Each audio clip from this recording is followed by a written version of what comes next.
어머니, 저희 결혼식 어제 끝났어요. 호텔에서요. 특별한 분들만 모셨어요.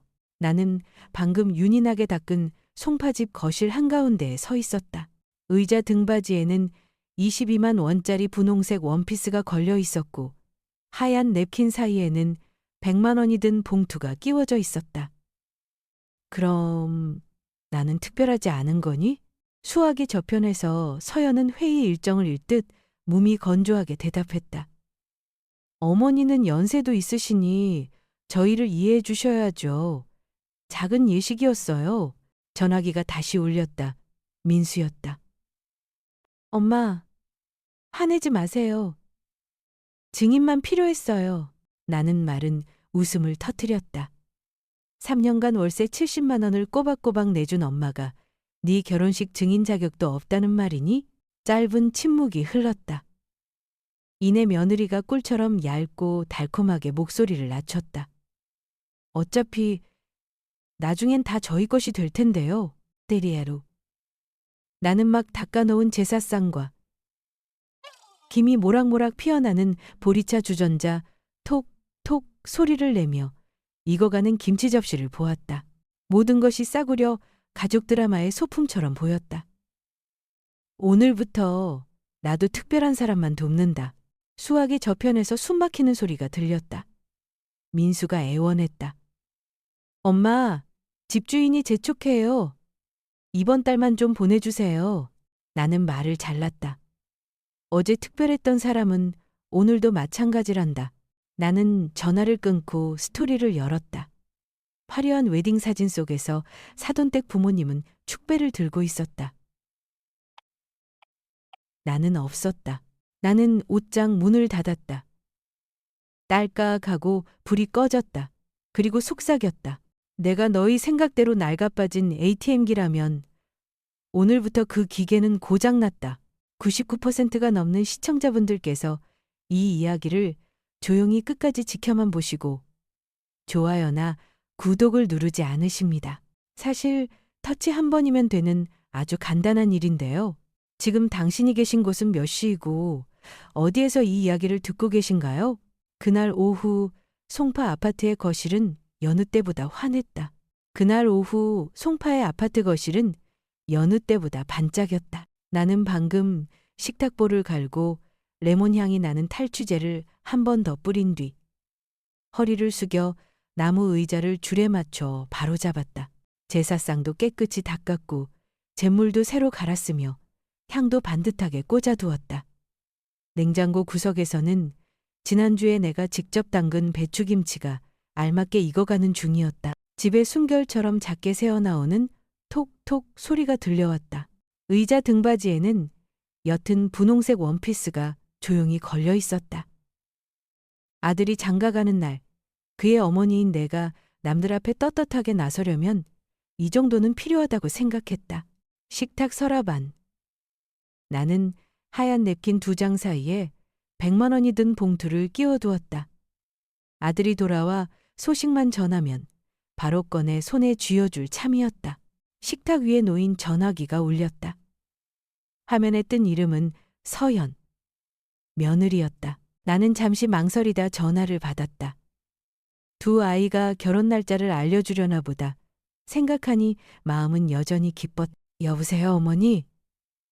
그 아이의 목소리는 기쁨이라곤 한 점도 없이 밋밋했다. 아, 서연아, 결혼 준비는 잘 되어가니? 엄마는 계속 기다리고 있었지. 엄마는 드레스도 사놨단다. 나는 초조함을 감추려 애써 웃으며 말했다. 수학이 저편에서 잠시 침묵이 흘렀다. 이윽고 툭 하고 한마디가 떨어졌다. 어제 했어요. 나는 그 자리에 얼어붙었고 손가락으로 식탁 모서리를 꽉 쥐었다. 어제라고? 네, 아주 소규모로요. 특별한 사람들만. 머리가 윙윙 울렸다. 특별한 사람들. 그 아이는 아무렇지 않은 듯 가볍게 말했지만 내게는 그 한 글자 한 글자가 가슴을 찌르는 비수 같았다. 나는 방 안을 둘러보았다. 윤인하게 닦인 식탁, 물을 가까라준 노란 국화가 꽂힌 꽃병, 김이 모락모락 피어나는 따뜻한 보리차 주전자, 그리고 비스듬히 걸린 분홍색 원피스까지 모든 것이 한순간에 우스꽝스러운 연극처럼 보였다. 나는 내 가족이라는 굳게 닫힌 문 밖에 서 있는 불필요한 구경꾼에 불과했다. 나는 억지로 웃음을 지어 보였다. 어디서 했는데? 엄마는 아무것도 몰랐네. 호텔 웨딩홀이에요. 사진 예쁘게 나왔어요. 그 아이의 목소리는 마치 세미나 결과를 보고하듯 여전히 무미건조했다. 우리 쪽 사람은 아무도 없었니? 나도 모르게 말이 튀어나왔다.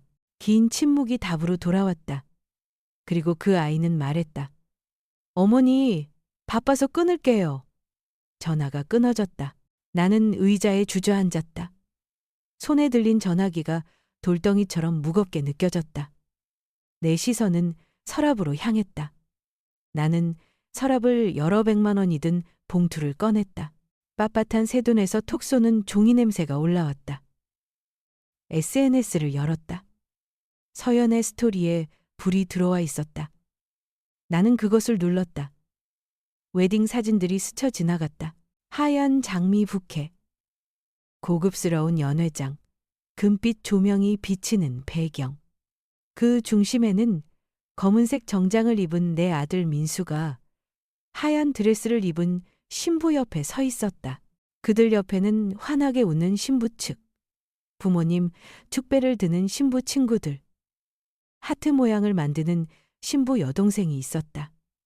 우리 집 사람은 아무도 없었다. 35년간 그 애를 키운 나를 위한 자리는 어디에도 없었다. 심장이 옥죄어 왔다. 매달 내가 보내주던 70만 원의 월세, 전기세, 그리고 급하게 필요하다며 보내달라던 몇십만 원. 2년 전 어느 겨울 아침. 나는 ATM기 앞에서 떨며 서서 죽은 남편의 통장 비밀번호를 누르고 아들에게 돈을 붙였던 기억이 났다. 저 애들이 자리 잡을 때까지만 하고 스스로에게 다짐했었다. 하지만 자리 잡는 때란 대체 언제였을까? 문자 메시지에 알림이 떴다. 엄마, 이해해 주세요. 소규모였고 증인만 있었어요. 민수였다. 메시지에 담긴 말투는 마치 미리 연습한 대본 같았다. 나는 웨딩 사진을 다시 한번 들여다보았다. 나는 그것이 어릴 적 운동장에서 무릎이 까져 피가 났을 때 내게 달려와 안기면서도 울음을 참으려던 아이의 눈빛과 같다는 것을 깨달았다. 오늘 그는 결혼식 한가운데 서서도 바로 그 피하는 눈빛을 하고 있었다. 나를 피하는 눈빛을. 소파 위에는 내 뜨개질 바구니가 놓여 있었다. 분홍색 털실은 뜨담한 채로였다. 며느리에게 스웨터를 떠주려던 참이었다. 엄마가 떠준 옷을 입으면 따뜻할 거라고 생각했다. 이제 와서 보니 반짝이는 대반을 하나하나가 눈을 찌르는 상처처럼 보였다. 나는 자리에서 일어나 옷장으로 향했다. 옷장 안에 노란 불이 켜졌다. 나는 분홍색 원피스를 두 겨울 외투 사이에 놓았다. 분홍빛 옷감이 고열에 시달리는 아이의 뺨처럼 유난히 선명하고 뜨거워 보였다. 어둠 속에서 나는 의자에 털썩 주저앉았다. 더 이상 눈물은 흐르지 않았다. 다만 가슴을 조여오는 차가운 감각만이 느껴졌다. 전화기가 다시 울렸다. 화면에 민수라는 이름이 떠올랐다. 나는 받지 않았다. 전화기는 계속 울리다. 이내 잠잠해졌다. 나는 제사상으로 다가가 잘 익은 붉은 홍시 하나를 깎아 네 조각으로 잘랐다. 접시에 담으며 아들이 나와 함께 먹었던 마지막 저녁 식사를 떠올렸다. 그 애는 고개를 푹 숙인 채 핸드폰만 들여다보며 건성으로 대답할 뿐이었다. 내가 생선구이를 더 얹어주었을 때도 그는 고개도 들지 않고 감사합니다라고 툭 내뱉었을 뿐이다. 이제 그는 다른 사람을 가족이라 부르고 있었다. 의자로 돌아와 웨딩 사진을 다시 열었다.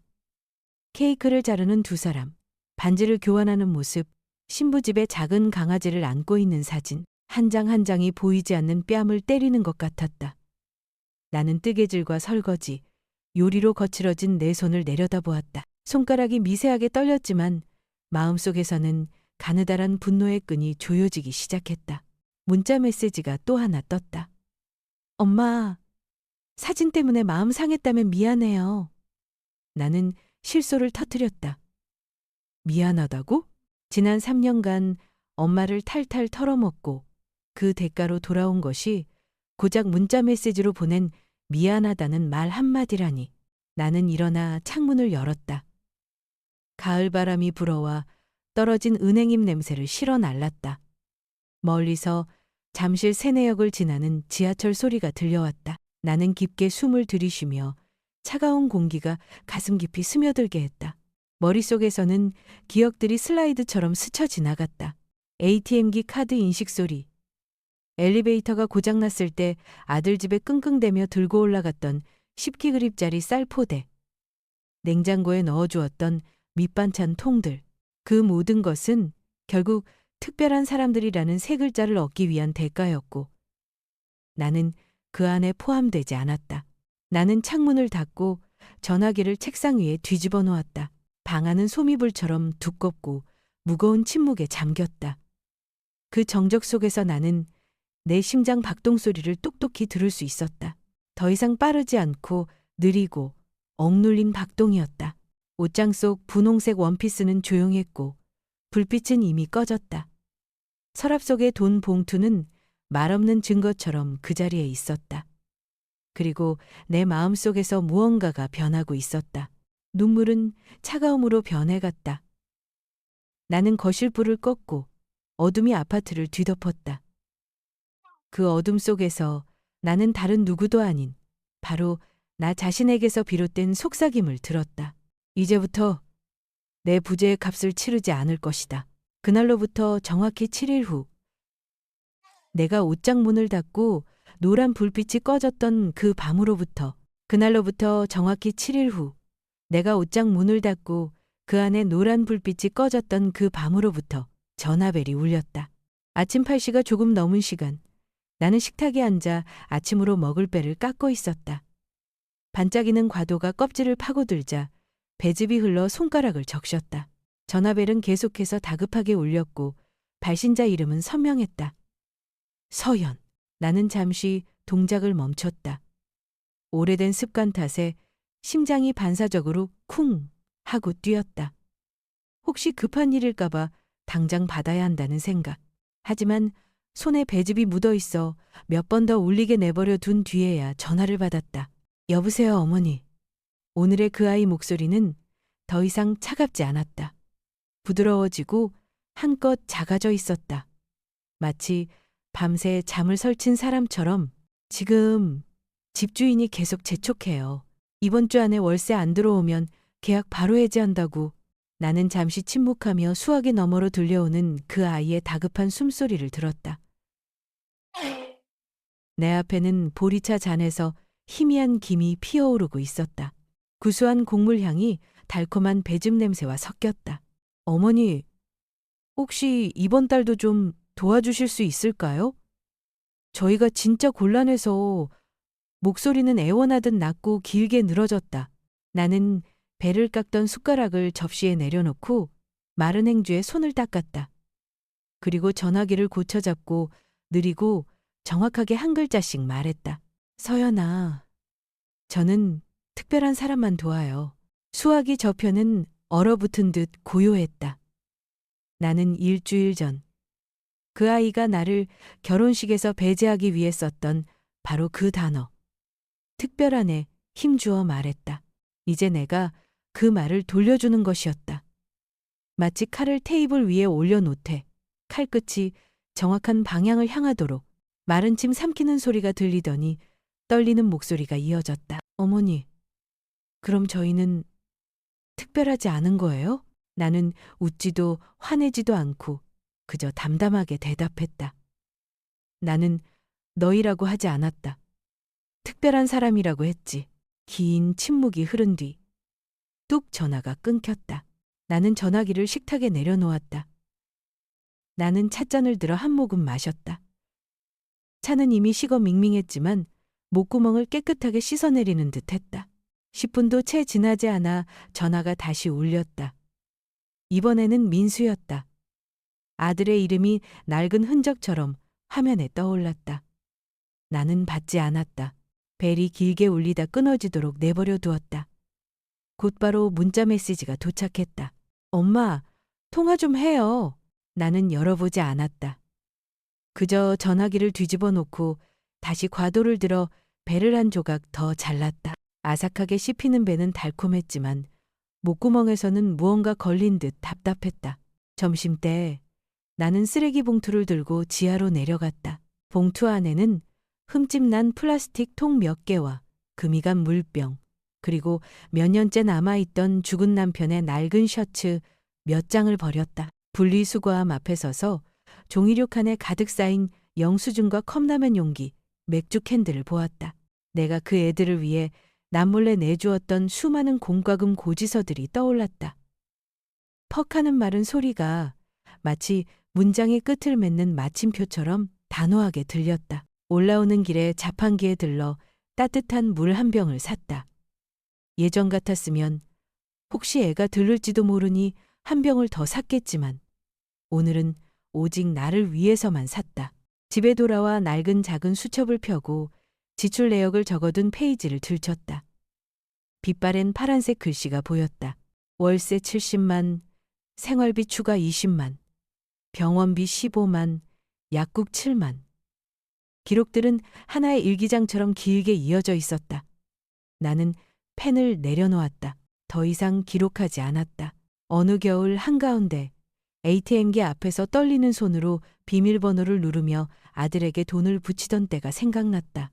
엄마, 너무 감사합니다. 라는 문자와 함께 하트 이모티콘이 바로 뒤따라왔다. 나는 따뜻함을 느꼈고 몇 번의 송금으로 사랑을 지킬 수 있다고 믿었다. 이제와 돌이켜보니 마음속에는 시큼한 뒷맛만이 남아있었다. 전화기가 다시 울렸다. 서연에게서 온 새로운 문자였다. 어머니, 이번 달만 부탁드려요. 다음 달엔 저희가 꼭... 나는 끝까지 잊지 않고 옆으로 밀어 화면을 껐다. 밤이 되자 나는 거실에 홀로 앉았다. 더 이상 노란 불빛은 없었다. 목이 메어왔고 이내 눈물이 천천히 흘러내렸다. 소리도 없이 아무도 보지 못하게 오직 나와 어둠만이 증인이었다. 하지만 이번에는 내가 약해졌다고 느끼지 않았다. 눈물은 독소를 씻어내기 위해 흐르는 것이었다. 나는 결혼식에 버려졌기 때문에 우는 것이 아니었다. 너무나 오랫동안 나 자신을 버려두었기에 우는 것이었다. 나는 그 눈물에 해독이라는 이름을 붙였다. 한밤중 전화기 화면이 다시 한번 반짝였다. 민수에게서 온 문자였다. 엄마, 서연이가 엄마한테 연락드렸죠? 집주인 때문에 정말 급해요. 나는 훑어보기만 하고 대답 없이 전화기를 뒤집어 놓았다. 귓가에는 벽시계의 초침 소리만이 멀어지는 발소리처럼 규칙적으로 들려왔다. 다음 날 아침, 나는 평소보다 일찍 일어났다. 욕실에 들어가 불을 켰다. 마치 호수 표면에 얇게 언얼음처럼 단단한 막이 한 겹 덮인 듯했다. 부엌으로 나가 물을 끓이고 볶은 보리를 찻주전자에 넣었다. 구수하고 달콤한 보리차 향이 퍼져나갔다. 나는 찻잔을 식탁에 놓았다. 오직 한 사람을 위해서만 차를 따랐다. 두 번째 잔은 준비하지 않았다. 혹시 누가 들를까봐 과자를 더 내놓지도 않았다. 접시에는 배를 반쪽만 깎았다. 딱 나를 위한 만큼만 나는 천천히 차를 마셨다. 따뜻한 차가 목구멍을 타고 내려가 가슴을 덮였다. 나는 그 자리에 앉아 더 이상 서두르지 않는 내 숨소리를 들었다. 나는 알았다. 오늘 내가 새로운 경계선을 그었다는 것을. 전화기가 다시 빛났다. 민수의 문자였다. 엄마, 제발 받으세요. 나는 그것을 보았다. 마음이 한순간 가라앉았다. 하지만 이내 나는 메시지를 길게 눌러 삭제했다. 화면은 텅 비어 있었다. 식탁 위 찻잔은 여전히 따뜻했다. 나는 한숨을 내쉬었다. 하지만 이번에는 피로의 한숨이 아니라 해방의 숨결이었다. 창밖을 보니 아침 햇살이 벽에 노란 빛을 들이우고 있었다. 나는 일어나 커튼을 활짝 젖혔다. 마음속에서 한 문장이 단호하게 울려 퍼졌다. 이제부터 나는 더 이상 바로 전화를 받지 않을 것이다. 바로 송금하지 않을 것이다. 아로시마. 그것은 내가 방금 끝낸 3가지 낡은 반사작용이었다. 그리고 그 빈자리에서 수년 만에 처음으로 나는 한 가지를 똑똑히 들을 수 있었다. 나 또한 특별한 사람이라는 것을. 적어도 나 자신에게는 그날 아침 나는 거실의 식탁을 깨끗이 치웠다. 한때 김치찌개와 생선조림, 웃음과 한숨으로 가득했던 그 식탁은 이제 수술대처럼 차갑고 평평한 면이 되어 있었다. 나는 지난 3년간 모아온 모든 서류를 그 위에 올려놓았다. 지출을 기록한 수첩, 전기세와 수도세 고지서, 병원 영수증, 그리고 아들네 집에 가구 영수증 몇 장까지. 그 옆에는 낡은 계산기를 두었다. 해마다 가계부를 정리하느라 숫자판은 달아 반질반질했다. 나는 보리차 한 잔을 따라 식탁 가장자리에 놓았다. 아침 햇살이 노란 찬물을 뚫고 들어와 나무 식탁 위에 동전만한 동그란 빗자국을 남겼다. 눈물엔 단위가 없지만 돈에는 단위가 있으니까 나는 수첩의 첫 장을 펼쳤다. 3년 전 급하게 휘갈겨 쓴 글씨가 나타났다. 첫 줄은 월세. 매달 70만 원. 나는 계산기를 눌렀다. 70 곱하기 36. 화면에 2520이라는 숫자가 떴다. 나는 ATM기 앞에 서 있던 겨울 아침들이 선명하게 기억났다. 정확하게 버튼을 누르기 위해 장갑을 벗으면 차가운 공기에 손가락이 빨갛게 얼어붙곤 했다. 화면에 입금 완료라는 문구가 뜨면 곧바로 분홍색 하트와 함께 엄마, 감사합니다. 라는 문자가 날아왔다. 나는 그 문자를 보며 웃었다. 고맙다는 말 한마디면 충분하다고 스스로를 위로했다. 하지만 오늘 이 520만이라는 숫자가 종이 위에서 차갑게 식어가는 것을 보며 깨달았다. 그것은 선물이 아니라 빛 독촉장처럼 꼬박꼬박 날아온 청구서였다. 다음 장을 넘기자 생활비 항목이 나왔다. 두 아이는 한 번도 그것을 용돈이라고 부르지 않았다. 늘 엄마, 이번 달 너무 힘들어요 라고 문자를 보낼 뿐이었다. 나는 보통 분기별로 200만 원씩 보냈다. 3년은 12분기, 합치면 총 400만 원이었다. 돈을 붙인 날이면 어김없이 서연에게서 솜사탕처럼 달콤한 목소리로 정말 감사해요 라는 전화가 걸려왔다. 나는 그 고마움이라는 2글자에 진심이 가득 담겨 있다고 믿었다.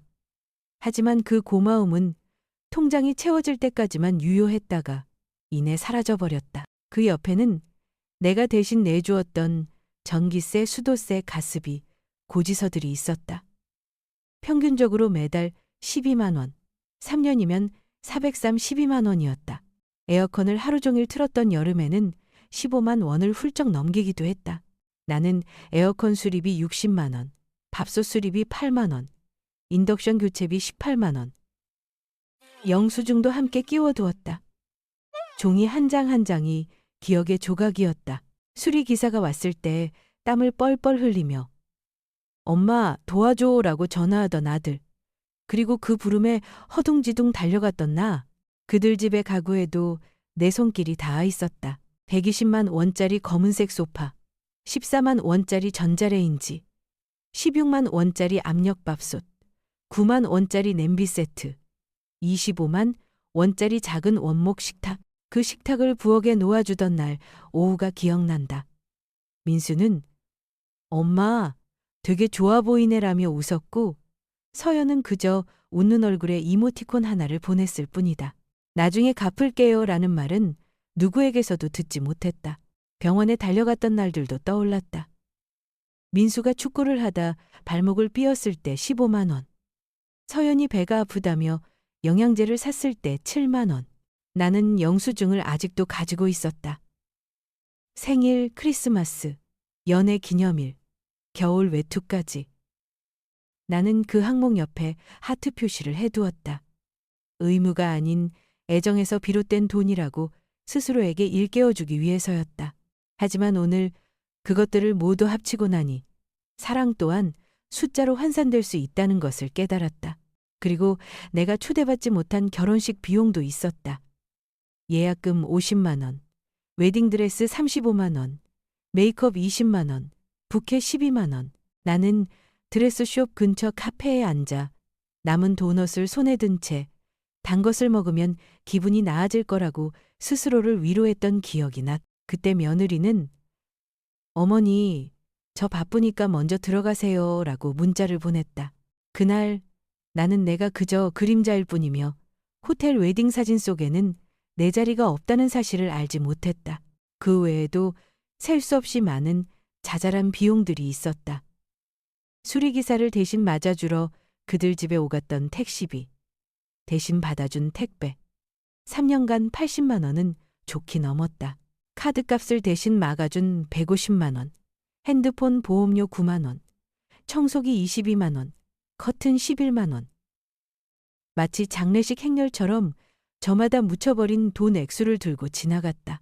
나는 심호흡을 하고 계산기를 누르기 시작했다. 마치 양파를 써는 것처럼 손이 떨렸다.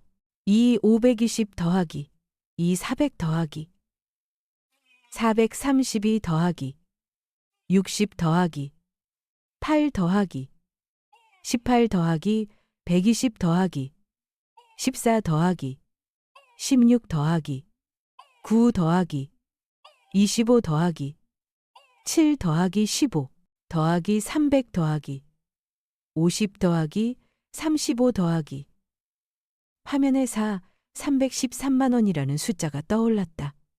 나는 벽시계의 초침 소리만 들으며 미동도 없이 앉아 있었다.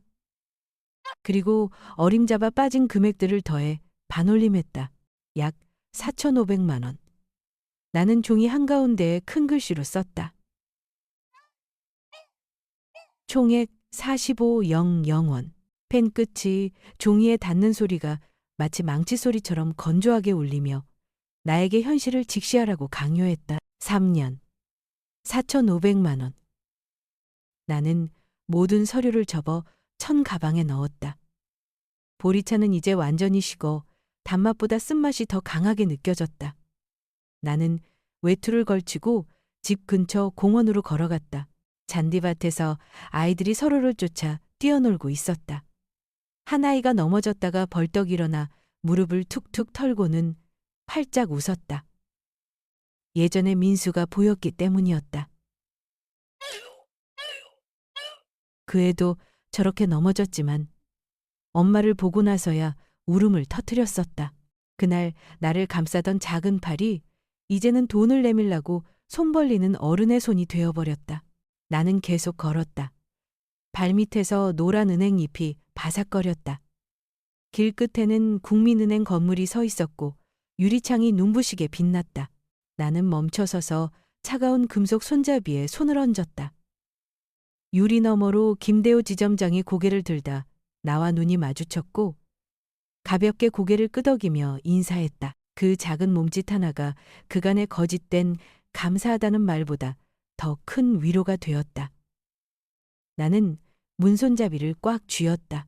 등 뒤에서 낙엽 떨어지는 소리가 마치 A 사용지가 스치는 소리처럼 들렸고 숫자들은 4,500만 원 잊지 마라고 속삭이는 듯했다. 나는 깊게 숨을 들이마셨다. 이 문을 넘어서는 순간 내 인생은 달라질 것이다.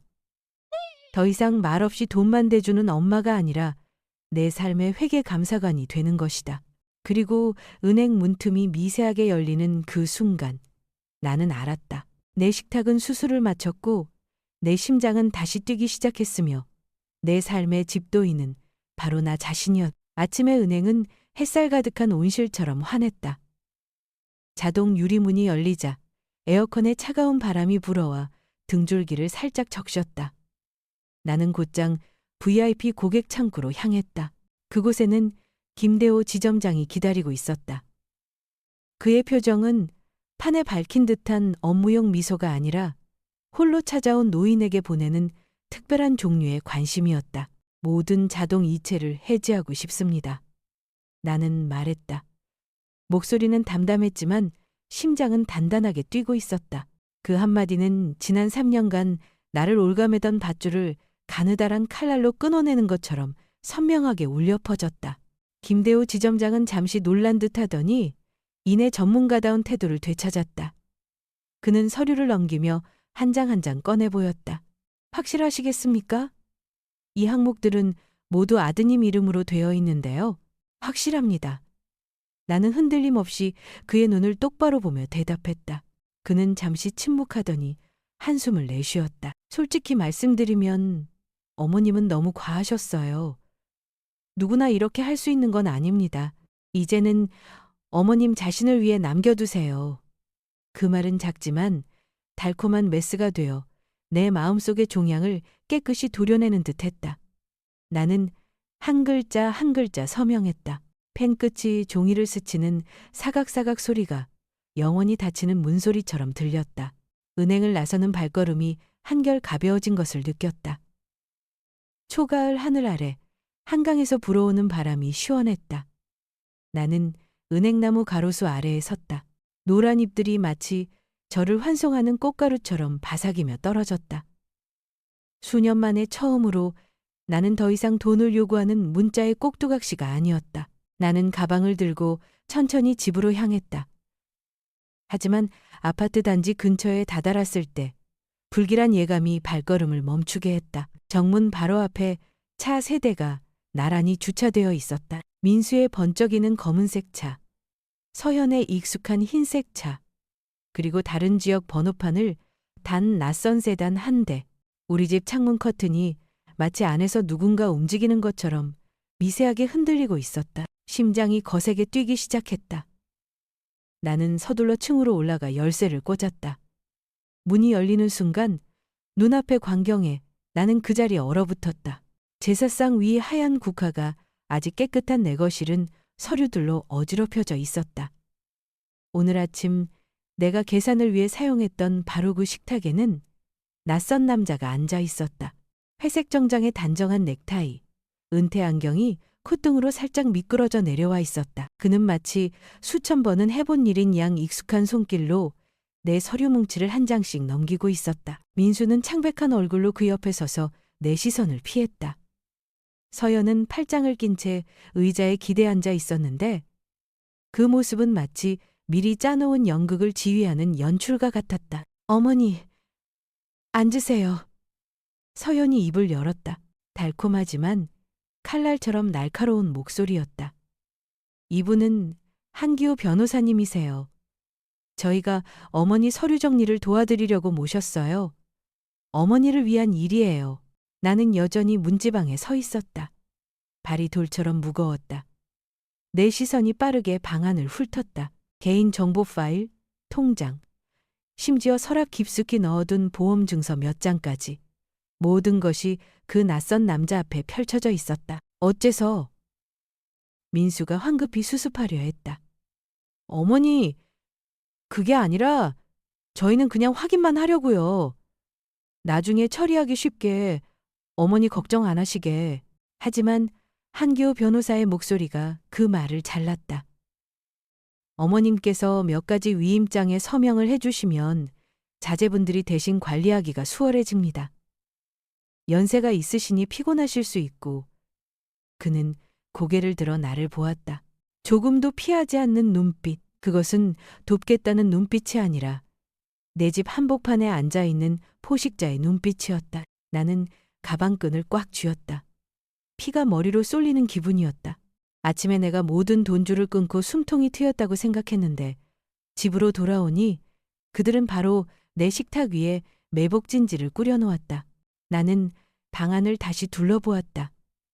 위쪽 구석에 달린 초인종 카메라의 빨간 불빛이 여전히 켜져 있었다.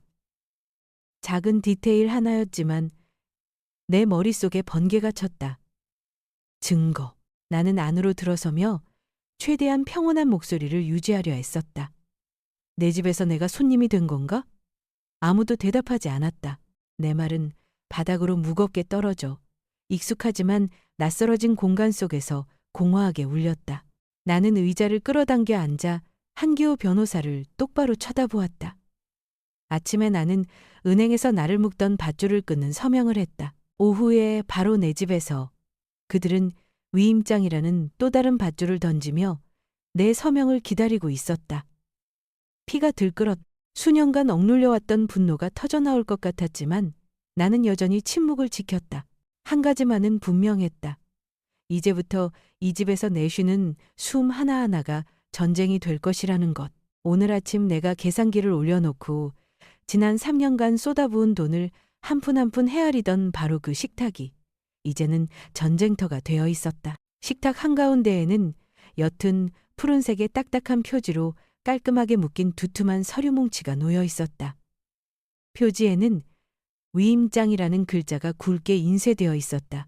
한기호라는 남자가 넥타이를 고쳐매며 능숙하고 정중하다 못해 미끄러운 동작으로 서류 뭉치를 내 쪽으로 밀었다.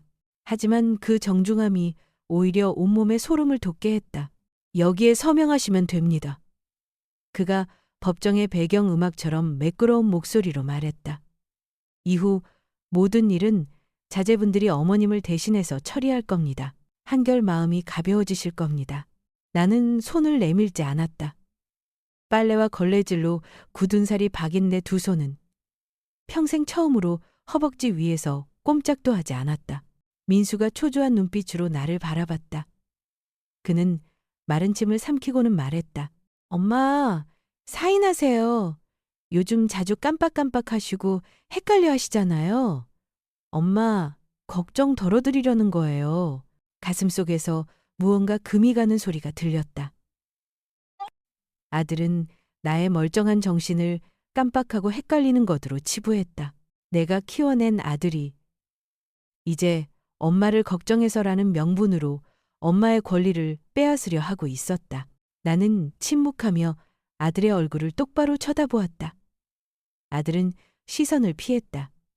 마룻바닥에 칠한 기름보다 더 번지르르한 서연의 목소리가 끼어들었다. 어머니, 자존심 상해하지 마세요. 연세 드시면 쉽게 혼란스러워지세요. 심지어 치매 초기일 수도 있고요. 만약 계속 혼자서 모든 걸 고집하시면 누구도 안전을 장담할 수 없어요. 저희는 그저 도우려는 것뿐이에요. 비수였다. 치매 초기라는 네 글자가 식탁 위로 떨어졌다. 강철보다도 차갑게. 나는 입술에서 짭짤한 피맛이 배어나올 때까지 아랫입술을 꽉 깨물었다. 평생 아들 학업이며 직장이며 학비 한 푼 부족하지 않게 뒷바라지했는데 오늘 그 아들은 내 앞에 앉아 엄마에게 정신 나간 사람이라는 딱지를 붙이고 있었다. 나는 서연의 눈을 똑바로 응시했다. 그 아이는 치매라는 말만 꺼내면 내가 겁을 먹을 거라고 확신하는 듯 옅은 미소를 띠고 있었다. 하지만 내 목소리는 느리고 단단하며 한 글자 한 글자 분명하게 울려 퍼졌다. 혼란? 나 지금 가장 맑아. 방 안의 모든 것이 정지했다. 전문가다운 표정을 유지하던 한기호 변호사마저 미간을 살짝 찌푸렸다. 나는 위임장 뭉치를 집어들어 빠르게 몇 장 넘겨보았다. 깨알 같은 글씨로 가득한 복잡한 조항들 속에서 유독 한 줄이 눈에 띄었다. 포괄 위임. 모든 권한을 위임한다는 뜻이었다. 서명 하나만으로 내일부터 내가 가진 모든 것이 그들의 손에 달린 장난감이 된다는 의미였다. 나는 웃음을 터뜨렸다. 목구멍에서 마른 웃음소리가 터져나왔다. 그러고는 망설임 없이 그 서류 뭉치를 식탁 옆 쓰레기통에 그대로 던져버렸다. 퍽하는 소리와 함께 종이 뭉치가 한번 튕겨오르더니 안으로 가라앉았다. 공기가 얼어붙었다. 민수가 당황해서 벌떡 일어섰다. 엄마, 지금 뭐 하시는 거예요? 그거 중요한 서류예요. 나는 칼날처럼 날카로운 눈빛으로 아들을 쏘아보았다. 누구한테 중요하지? 나한테는 그냥 쓰레기야. 바로 그때 이성을 잃은 서연이 분노에 차 미쳐 삼키지 못한 말을 내뱉고 말았다. 어차피 다 우리 거잖아요. 그 소리는 맑은 하늘에 치는 날벼락처럼 내 귀를 때렸다. 어차피 다 우리 것. 그래, 진실이 드러난 것이다. 그들은 더 이상 엄마를 걱정해서라는 가면이 필요 없었다.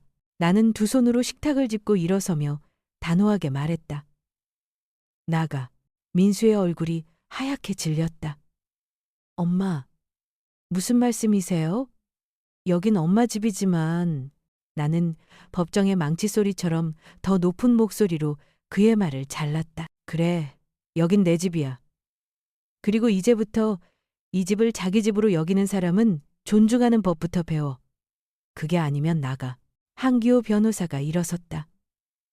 여전히 차가운 정중함을 유지한 채 가볍게 고개를 숙였지만 그의 눈은 도전적인 빛으로 반짝였다.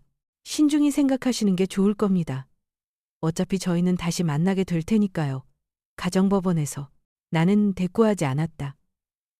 곧장 현관으로가 문을 활짝 열고 밖을 향해 손짓했다. 나가! 세 사람은 망설이며 서 있었다. 민수는 떨리는 입술로 무언가 말하려 했지만 끝내 말을 잇지 못했다. 서연은 긴 싸움을 예고하는 눈빛으로 이를 악물었다. 한기호 변호사는 묵묵히 남은 서류를 가죽 가방에 챙겨 넣고 가장 먼저 밖으로 나갔다. 나는 세 사람이 복도에서 완전히 사라질 때까지 기다렸다가 문을 닫고 잠금 장치를 돌렸다. 철컥하는 금소금이 마지막 끈을 끊어내는 분기점처럼 선명하게 울렸다. 나는 문에 등을 기댄 채 섰다. 가슴이 오르내리고 관자놀이에는 땀이 맺혔다. 하지만 머릿속은 그 어느 때보다 명료했다. 나 지금 가장 맑아라는 내 말이 여전히 맴돌고 있었다. 나는 몸을 돌려 방안을 보았다. 식탁은 여전히 어지러웠고 쓰레기통에는 서류가 처박혀 있었다. 나는 천 가방을 들어 아침에 계산했던 지출 내역서를 꺼냈다. 그 숫자들은 살아있는 증거였다. 이제 결코 무의미하게 사라지지 않을 것이다. 그 순간 나는 깨달았다. 진실은 더 이상 짐이 아니었다. 그것은 무기였다. 그리고 깜빡하고 정신 나간 늙은이로 취급받던 나라는 엄마는 이제 그 무기를 사용할 준비가 되어 있었다. 나는 문을 잠그고 한참 동안 문에 등을 기댄 채 숨을 골랐다. 하지만 심장은 여전히 진정되지 않았다. 서연이 무심코 내뱉은 어차피 다 우리 거라는 말이 머릿속에서 계속해서 종처럼 울려 퍼졌다. 그 말은 실언이 아니었다. 오랫동안 품어온 진실이 부주의로 드러났을 뿐이다. 이번에는 그저 강하게 나서는 것만으로는 이 집을 지킬 수 없다는 것을 알았다. 그들은 변호사까지 끌어들였고 나 또한 그에 상응하는 무기를 갖춰야 했다. 그날 오후 나는 버스를 타고 최은석 변호사의 사무실로 향했다. 그의 사무실은 종로 3가역 근처 낡은 건물의 11층에 있었고 복도에서는 낡은 종이와 담배 냄새가 희미하게 풍겨왔다. 문이 열리자 높이 쌓인 서류 캐비닛으로 가득한 방 안을 청백색 형광등 불빛이 감싸고 있었다. 책상 위에는 두툼한 서류 뭉치들이 여러 무더기로 쌓여 있었고 그 옆에서는 작은 추시개가 똑딱거리고 있었다. 그가 고개를 들다 나를 알아보고는 자리에서 일어나 고개를 숙여 인사했다. 아주머니, 오랜만입니다. 앉으시죠. 전화 목소리를 듣고 큰일이 있으시구나 짐작했습니다. 나는 자리에 앉았지만 가방끈을 쥔 손은 여전히 풀지 않았다. 나를 속이고 올린 결혼식, 3년간 지원해준 4,500만 원, 그리고 오늘 아침의 일까지 민수와 서연이 낯선 변호사를 데리고 집에 쳐들어와 위임장을 내밀고 심지어 나에게 치매 초기라는 딱지를 붙이려 했던 것까지 내가 말하는 동안 그는 내 말을 끊지 않았다. 그저 펜끝으로 서류를 가볍게 두드리며 들을 뿐이었고 그의 얼굴은 점점 굳어갔다. 내 말이 끝나자 그는 의자에 등을 기대며 낮은 목소리로 말했다. 아주머니, 이건 더 이상 가족 문제가 아닙니다. 이건 노인재산 갈취입니다. 나는 그 자리에 얼어붙었다. 범죄라는 단어가 차가운 칼날처럼 귓가를 스쳤다. 나는 그저 불효와 탐욕의 희생자라고만 생각했다. 하지만 그 단어를 듣는 순간 이 모든 것이 무너진 도리가 아니라 법을 어긴 범법 행위임을 깨달았다. 그가 단호한 목소리로 말을 이었다. 그들이 변호사를 데려온 건 어머님을 압박해 서명을 받아내려는 속셈입니다. 하지만 압박 속에서 혹은 기망행위가 있었을 때 한 서명은 무효가 될 수 있습니다. 저희는 당장 몇 가지 조치를 취할 겁니다. 기존의 모든 위임 관계를 무효화하고 돈이 빠져나갈 모든 경로를 차단할 겁니다. 그리고 그들에게 직접 보낼 내용 증명을 준비할 겁니다. 그 문서는 수술용 메스처럼 모든 거짓말을 잘라낼 겁니다. 나는 고개를 끄덕였다. 숨이 점차 안정되었다. 그는 체크리스트 용지를 꺼내 한 항목씩 또렷하게 적어 내려갔다. 기존의 모든 위임장 효력 정지, 비주요 계좌 해지, 비밀번호 단독 관리, 현관문 카메라와 지출 기록 증거로 확보, 재산 남용 행위에 대한 경고 내용 증명 작성. 이건 냉장고 문에 바로 붙여두세요. 그가 손으로 쓴 체크리스트를 건네며 말했다. 스스로를 위한 가훈처럼요. 문을 열 때마다 기억하게 될 겁니다. 혼자가 아니라는 걸. 나는 그것을 받아들었다. 손가락은 떨렸지만 온기가 느껴졌다. 돈을 달라고 손 벌리는 사람이 아니라 내 존엄성을 지키기 위해 같은 편에 서준 동지가 생긴 기분이었다. 우리는 함께 내용 증명을 작성했다. 그는 한 문장 한 문장 차갑지만 날카로운 법률 용어로 타자를 쳤다. 본 서면은 귀하가 행한 일체의 재산 침해 행위를 중단할 것을 요구하며 키보드를 치는 소리가 망치질처럼 단단하게 울려 퍼졌다. 나는 화면에 나타나는 글자들을 보며 내 집 주위로 강철 울타리가 세워지는 것 같았다. 모든 것이 끝나자 그가 고개를 들었다. 끝까지 갈 준비가 되셨습니까? 제 짐작으로는 그들이 여기서 멈추지 않을 겁니다. 거짓 증인을 내세우거나 심지어 가정법원의 역으로 소송을 걸 수도 있습니다. 나는 깊게 숨을 들이마셨다. 어릴 적 내 목을 끌어안고 엄마, 절대 안 놓을 거야 라고 말하던 민수의 모습이 스쳐 지나갔다. 그 기억은 이내 엄마, 사인하세요. 이제 정신이 온전치 않으시잖아요. 라는 오늘의 목소리에 짓눌려 사라졌다. 나는 입술을 깨물며 대답했다. 저는 이제 더 이상 무너지지 않아요. 끝까지 갈 거예요. 그가 고개를 끄덕였다. 그의 눈에 굳은 의지가 비쳤다. 좋습니다. 어머님은 단순히 재산을 지키는 게 아닙니다. 자신의 존엄을 지키고 계신 겁니다. 사무실을 나설 때 해는 이미 기울어 보도 위에 긴 저녁빛을 들이우고 있었다. 하지만 아파트 로비에 막 들어섰을 때 경비원이 나를 불러 세웠다. 그는 붉은 도장이 찍힌 가정법원이라는 글자가 인쇄된 노란 봉투를 내밀었다. 나는 그 자리에 멈춰섰다. 심장이 세차게 뛰었다. 봉투 겉면에는 단 몇 글자만 적혀 있었다. 출석 요구서. 순간 공기가 멎는 듯했다. 아침에 나는 며느리에게 혼란스럽다는 말을 듣는 엄마였고 오후에는 위임장을 쓰레기통에 던져버리는 여자가 되었다. 그리고 저녁이 된 지금 나는 법 앞에선 공식적인 피고인이 되었다. 나는 봉투를 꽉 쥐었다. 손바닥은 차갑게 식었지만 눈빛은 오히려 타오르기 시작했다. 만약 그들이 혈연을 법적 전쟁터로 만들고 싶다면 좋다. 나에게는 동지가 생겼다. 그리고 이번에는 울지 않을 것이다. 나는 그들이 선택한 바로 그 무기, 법과 절차로 싸울 것이다.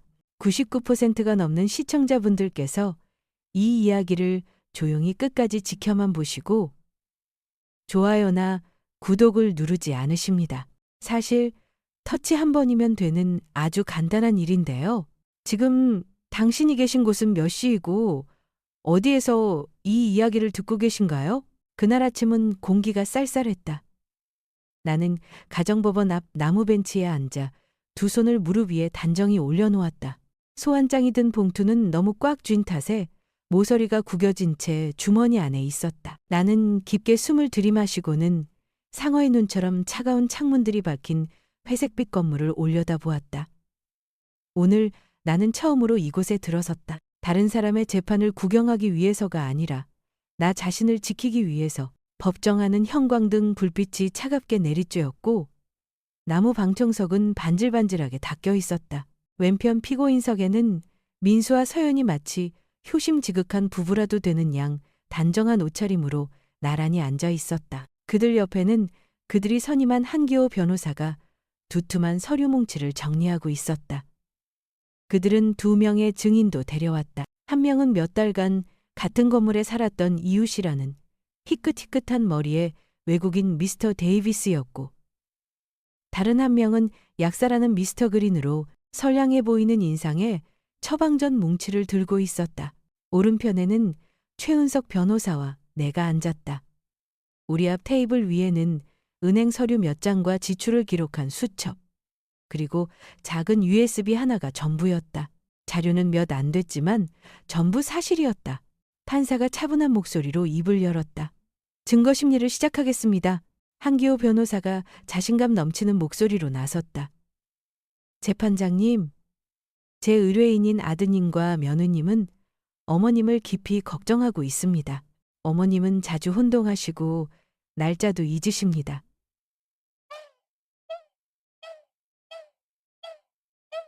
여기 증인이 있습니다. 예전 이웃이었던 미스터 데이비스입니다. 외국인 남자가 자리에서 일어나 어눌한 한국말로 말했다.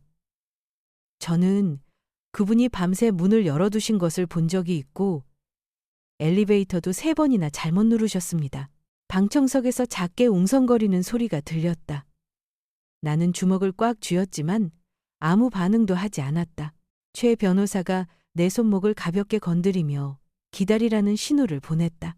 이어서 그는 미스터 그린을 불렀다. 약사는 떨리는 걸음으로 나와 종이 한 장을 내밀었다. 이건 경증침의 약 처방전입니다. 이 약을 타가신 적이 있습니다. 나는 망연자실했다. 그런 처방전을 받은 적이 없었다. 최 변호사가 일어나 간결하게 물었다. 이 처방전을 받으신 분이 어머님이 확실합니까? 약사는 서연을 흘끗 보더니 더듬거렸다. 제가 확인 도장을 찍긴 했지만 저분께서 대신 도장을 받아달라고 처방전을 주셨습니다. 법정 전체가 술렁였다. 서연의 얼굴이 굳어지며 끼어들려 했다. 저희는 그냥 확인만 해보려고. 하지만 판사가 손을 들어 제지했다. 바로 그때 최 변호사가 USB를 꽂으며 단호하게 말했다. 재판장님, 이것은 어머님 댁에서 위임장 서명을 강요당하던 날의 녹음 파일입니다. 이 안에는 며느님이 무심코 내뱉은 말이 담겨 있습니다. 어차피 다 우리 거잖아요. 스피커에서 흘러나온 목소리는 모든 글자가 선명했다. 민수는 고개를 푹 숙였고 서연은 입술을 떨며 불안하게 눈을 굴렸다. 나는 자리에서 일어났다. 차분한 목소리였다. 재판장님, 저는 지난 3년간 아들과 며느리에게 총 4,500만 원을 송금했습니다. 여기 은행 기록이 증거입니다. 제가 정말로 정신이 흐릿했다면 어떻게 이렇게 매 항목을 상세히 기록할 수 있었겠습니까? 나는 수첩을 내밀었다.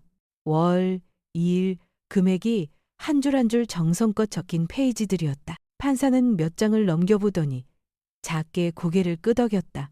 바로 그 순간 뒷문이 열리고 단정하게 쪽진머리를 한 할머니 한 분이 들어섰다. 아랫집에 사는 순자 할머니였다. 내가 증인이 되어달라고 부탁은 드렸지만 제 시간에 와주실 줄은 몰랐다. 실례합니다. 할머니가 허리를 숙였다. 제가 이분 이웃입니다. 지난 3년간 매달 은행에 같이 갔습니다. 시장 갔다가 돈 찾으러 같이 들르곤 했거든요. 아들하고 며느리한테 돈 붙이는 거 제 눈으로 똑똑히 봤습니다. 아주 정신이 또렷하신 분이에요. 숫자 하나 틀린 적 없으세요. 할머니의 목소리는 분명하고 단호했다. 판사는 무언가를 기록하며 엄격한 눈빛을 보냈다. 심리는 잠시 휴정합니다.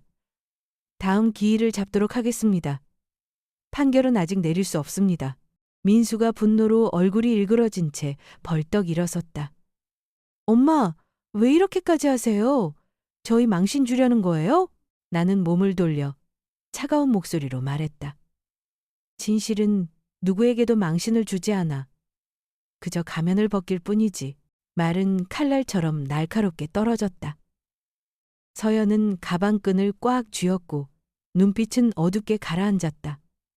그 눈동자 속에서 나는 똑똑히 보았다. 그들은 여기서 멈추지 않을 것이다. 법정을 나서는 복도로 차가운 바람이 불어왔다.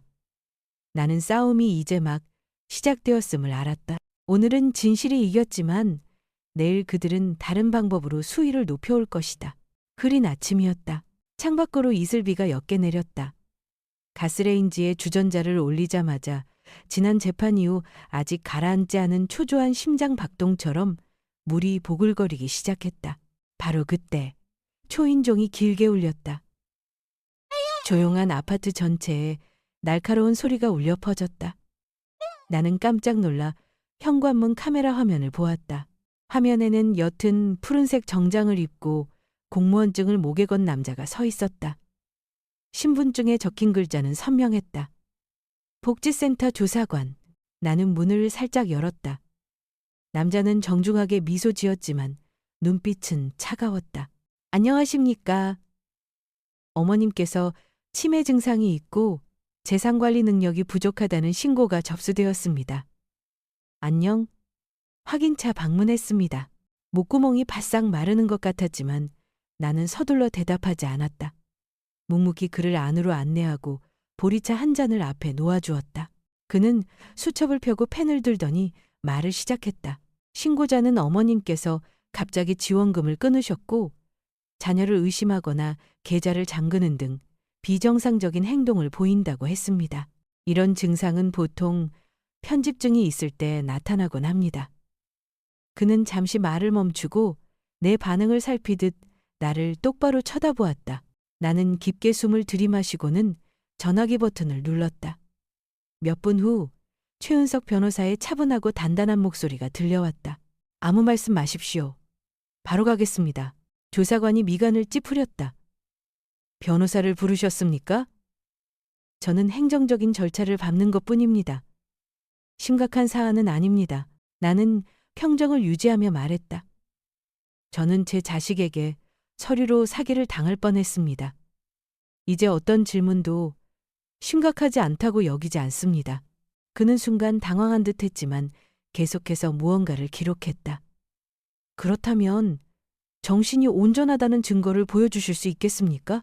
나는 자리에서 일어나 지난번에 미리 준비해둔 은행 서류 뭉치를 꺼냈다. 식탁 위에 한 장 한 장 펼쳐놓았다. 월, 일, 잔액이 상세하게 기록된 송금 내역서. 숫자 하나하나가 그들의 주장을 깨부수는 망치 소리 같았다. 나는 그들이 변호사와 함께 무단으로 집에 쳐들어왔던 날의 현관문, 카메라 출력물도 내밀었다. 이날이 제가 위임장 서명을 강요당했던 날입니다.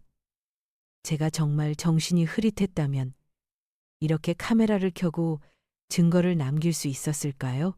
조사관은 서류를 자세히 들여다보았고 그의 얼굴은 점차 누그러졌다.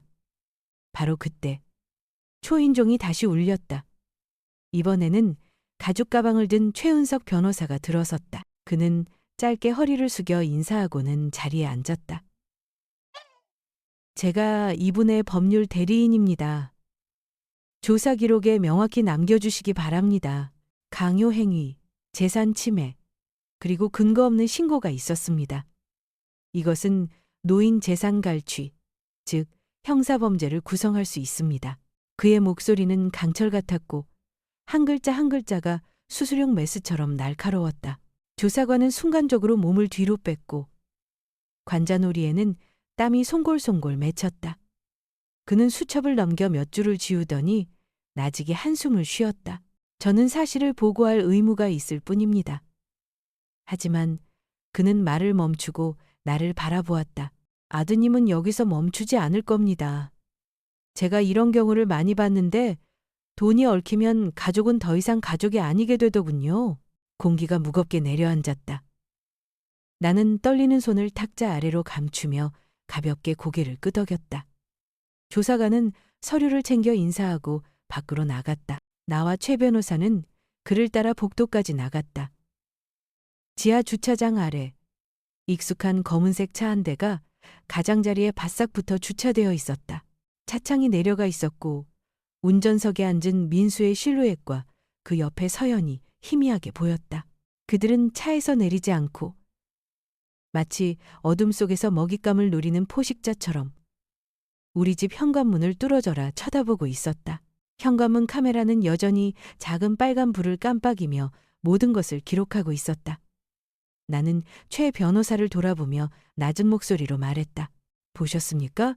저 밖에 있습니다. 제 허점을 기다리고 있는 겁니다. 그가 엄숙한 눈빛으로 고개를 끄덕였다. 진실의 절차를 더하는 것. 그것이 가장 강력한 무기입니다. 나는 조용히 문을 닫았다. 잠금 장치가 돌아가는 소리가 울렸다. 방 안에서는 주전자의 물이 다 끓어 증발하고 희미한 탄내가 풍기고 있었다. 나는 자리에 앉아 새로 차를 따랐다. 얇은 김이 피어올랐다가 지난 3년간 내가 쏟아부었던 돈처럼 허공으로 사라졌다. 하지만 이번에는 탐욕을 키우기 위함이 아니라 나 자신을 위해 정신을 차리기 위함이었다. 밖에서는 젖은 아스팔트 위로 그들의 차 그림자가 길게 드리워져 있었다. 마치 곧 닥쳐올 지진을 예고하는 균열처럼. 나는 알았다. 다음 싸움은 더 이상 헛소문이나 거짓 증인이 아닐 것이다. 이번에 그들은 나를 법정의 중심에 세워 내 법적 행위 능력을 박탈하려 할 것이다. 자식이 엄마를 피고인으로 만드는 바로 그곳으로. 그날 아침 서울 하늘은 잿빛 장막을 들이운 듯했다. 나는 가정법원 정문 앞에 서서 목도리를 단단히 여미고 밤새 한 줄 한 줄 숫자 하나하나를 확인하며 준비한 두툼한 서류철을 품에 안았다. 이번 재판이 단순한 심리가 아니라는 것을 나는 알고 있었다. 이것은 내가 내 삶의 주인으로 남을 수 있는지를 결정하는 마지막 전투였다. 법정 안은 차가운 형광등 불빛이 가득했다. 나란히 놓인 나무 의자들 사이로 서연의 또각거리는 하이힐 소리가 울렸다. 그녀는 자리에 앉기 전 나를 향해 도전적인 눈빛을 던졌다. 민수는 그 옆에서 초췌한 얼굴이었지만 애써 비통한 표정을 짓고 있었다. 그들 앞 테이블에서는 한기호 변호사가 서류철을 펼치고 그들에게 가볍게 고개를 끄덕인 후 재판의 서막을 열어 존경하는 재판장님, 제 의뢰인은 판단 능력을 점차 잃어가고 있는 어머니를 보호하고자 할 뿐입니다. 어머님께서는 주변의 몇몇 사람들에게 조종당하고 있으며 스스로를 고립시키고 위험에 빠뜨리는 행동을 보이고 있습니다. 저희는 어머님의 재산과 안전을 보호하기 위해 법원이 법정 후견인을 지정해 주실 것을 요청합니다. 그 말은 비수처럼 나라와 내 가슴에 밝혔다. 증인으로 불려나온 민수는 증인석에 서서 애써 눈물을 참는 듯한 목소리로 말했다. 엄마는 예전 같지 않으세요. 제 생일도 잊으시고 새 집에 오시겠다는 약속도 잊으셨어요. 저희는 정말 마음이 아픕니다. 저희는 그저 엄마가 제대로 된 보살핌을 받으시길 바랄 뿐입니다. 나는 아들을 보았다. 그 애의 뺨을 타고 흐르는 거짓 눈물을 보았다. 가슴은 아팠지만 더 이상 눈앞이 흐려지지는 않았다. 다음은 서연의 차례였다. 그녀는 세련된 검은색 원피스 차림으로 떨리는 목소리로 말했다. 어머님께서는 혼동하시고 저희가 돈을 훔쳤다고 의심하신 적도 있습니다. 사실 저희는 어머님을 걱정했을 뿐입니다. 하지만 외부의 누군가가 영향을 미쳐 어머님을 망상에 빠지게 만들었습니다. 그녀는 말을 마치고 고개를 숙여 흐느꼈다. 방청석 몇몇은 안타깝다는 듯 고개를 저었다. 나는 서류철을 꽉 쥔 채 판사의 허락을 받고 자리에서 일어났다. 내 목소리는 법정 전체에 분명하게 울려 퍼졌다. 나 치매? 나 여기 증거 다 있다. 나는 가지런히 정리된 은행 서류 뭉치를 책상 위에 올려놓았다. 지난 3년간 총 4,500만 원입니다. 매달 월세 70만 원, 분기별 생활비 200만 원. 거기에 의료비, 가구, 선물은 제외하고서도요. 이 모든 돈이 제 손에서 직접 이체되었습니다. 제가 정말로 정신이 흐릿했다면 어떻게 항목 하나하나를 계산하고 영수증 한 장 한 장을 보관할 수 있었겠습니까? 나는 수첩을 펴고 한 줄 한 줄 큰 소리로 읽어내려갔다. 2021년 3월 15일 월세 70만 원. 2022년 6월 10일 생활비 200만 원. 2023년 9월 20일 병원비 120만 원. 내 목소리는 떨리지 않았다. 숫자 하나하나가 망치처럼 내리꽂혔다. 법정은 물을 끼얹은 듯 조용해졌다. 판사는 서류를 내려다보고는 우리 측 증인이 나오도록 고개를 끄덕였다. 가장 먼저 최은석 변호사가 나섰다. 그는 꼿꼿이 서서 강철 같은 목소리로 말했다. 저는 여러 차례 어머님과 법률 상담을 진행한 변호사입니다. 어머님은 모든 서류를 완벽하게 이해하실 만큼 명료하십니다. 제가 확신컨대 아드님과 며느님의 이러한 노력은 보살핌이 아니라 노인 재산 갈취입니다. 다음으로 아랫집 이웃인 순자 할머니가 증인석으로 나아갔다. 그녀는 허리를 숙여 인사했다. 지난 3년간 저는 매달 이분과 함께 은행에 갔습니다. 돈을 찾아 자식들에게 봉투째 건네주는 것을 제 눈으로 똑똑히 봤습니다. 이분은 숫자 하나 틀린 적 없으십니다. 그녀의 목소리는 단호했고 그 맑은 눈빛 앞에서 앞선 거짓말들은 우스꽝스러워졌다. 마지막으로 내 정기 건강검진을 담당했던 무어 박사가 의료 기록을 들고 들어섰다. 그는 약간의 외국 억양이 섞인 한국말로 말했다. 어머님의 신경 및 기억력 검사 결과는 완전히 정상입니다. 치매나 편집증의 징후는 전혀 없습니다. 법정 전체에 웅성거리는 소리가 퍼져나갔다. 나는 민수와 서연 쪽을 보았다. 민수의 얼굴은 시뻘겋게 달아올라 분노로 가득 차 있었다. 서연은 고개를 푹 숙인 채 피가 배어 나올 정도로 입술을 깨물며 치마 자락을 꽉 쥐고 있었다. 판사가 의사봉을 3번 내리쳤다. 그는 아래를 똑바로 내려다보며 말했다. 증거와 증언, 그리고 의료 기록을 검토한 결과 본 법원은 다음과 같이 판결합니다. 청구 기각. 어머님은 법정 후견인이 필요 없을 만큼 온전한 판단 능력을 갖추고 계십니다. 원고의 소송은 기각합니다. 그 소리는 천둥처럼 울렸지만 먹구름을 찢어밟기는 천둥이었다. 나는 눈을 감았다. 숨이 가빠지고 눈물이 왈칵 쏟아졌지만 이번에는 해방의 눈물이었다. 민수가 벌떡 일어섰다. 아닙니다. 이건 사실이 아니에요. 엄마는 속고 계신 거라고요. 하지만 그의 목소리는 의사봉 소리에 묻혔다. 서연이 남편의 팔을 잡아 끌었고 그녀의 눈은 증오로 붉게 충혈되어 나를 쏘아보고 있었다. 나는 그 눈빛 속에서 이것이 아직 끝이 아님을 분명히 알 수 있었다. 나는 법정을 나섰다. 바깥에 빛이 쏟아져 들어왔다. 나는 나 자신을, 내 명예를 지켜냈다. 하지만 나는 또한 알았다. 이제부터 싸움은 더 이상 법정 안에서만 벌어지지 않을 것이라는 것을. 그 증오에 찬 눈빛은 다음 폭풍을 예고하는 약속이었다. 99%가 넘는 시청자분들께서 이 이야기를 조용히 끝까지 지켜만 보시고 좋아요나 구독을 누르지 않으십니다. 사실 터치 한 번이면 되는 아주 간단한 일인데요. 지금 당신이 계신 곳은 몇 시이고 어디에서 이 이야기를 듣고 계신가요? 재판이 끝나고 석 달 후 나는 텅 빈 송파집 거실 한가운데에 서서 마지막으로 주위를 둘러보았다. 수많은 웃음소리와 왁자지껄했던 제사의 기억, 그리고 가장 쓰디쓴 눈물을 흘렸던 그 집. 남편이 세상을 떠난 후 가족을 잇는 끈이라 믿으며 지키려 애썼던 곳이지만 집을 지키는 것보다 나 자신을 지키는 것이 더 중요하다는 것을 이제는 알았다. 나는 매매 계약서에 서명하고 문화센터 근처에 새 아파트 열쇠를 건네받았다. 이상하리만큼 마음이 가벼웠다. 이사하는 날 작은 이사 트럭이 정문 앞에 섰고 이사업체 직원 2분이 내가 단단히 테이프로 봉한 종이 상자들을 날랐다.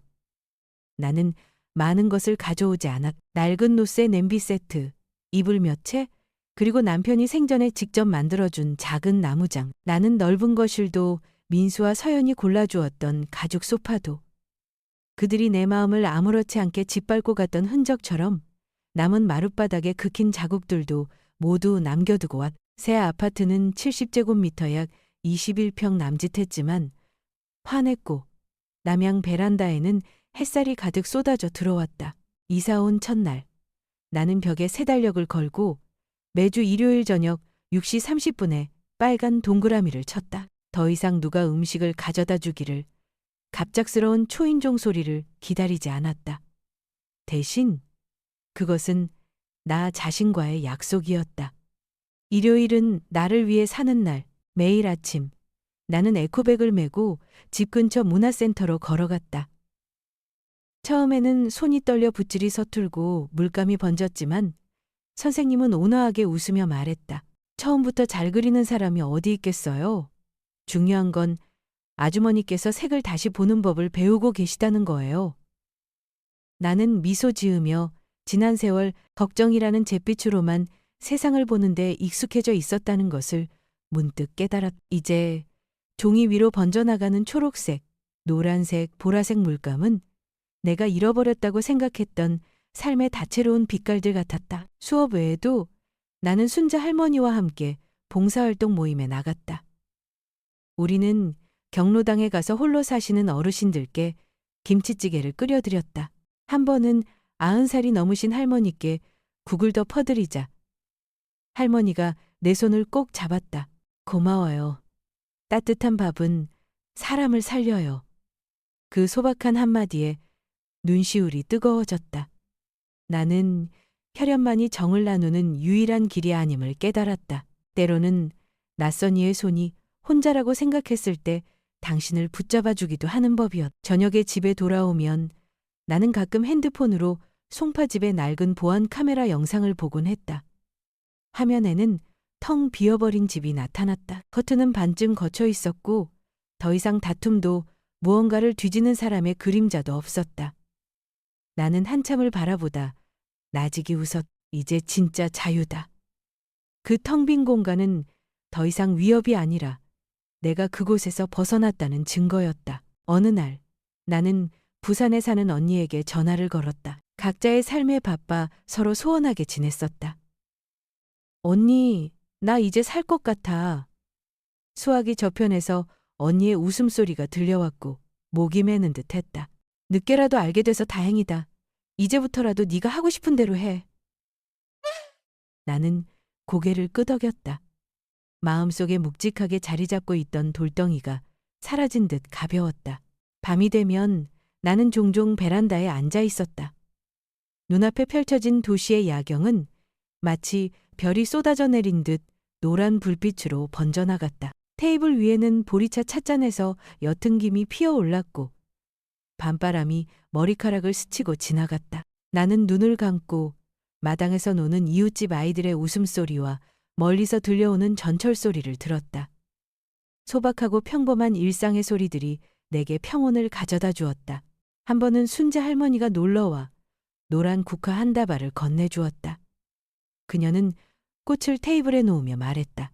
지옥을 거쳐왔지만 이제는 아주머니 뜻대로 살 시간이에요. 나는 그녀를 끌어안았다. 민수와 서연이 지금 어떻게 지내는지 나는 모른다. 그들이 새 집을 서둘러 팔고 다른 곳으로 이사 갔다는 소문만 들었을 뿐이다. 하지만 더 이상 알아보지 않았다. 예전처럼 분노가 치밀지도 않았다. 오늘 밤 여전히 습관처럼 기록하는 지출 수첩을 덮고 나는 자리에서 일어나 현관으로 향했다. 나는 손잡이를 잡고 천천히 돌렸다. 문이 열리고 시원한 바람이 불어 들어왔다. 나는 속삭였다. 이제 내 집 문은 내가 연다. 그 말은 단순히 새 아파트의 현관문만을 의미하는 것이 아니었다. 내가 직접 열고 오직 나만이 그 열쇠를 쥔 평온으로 향하는 문.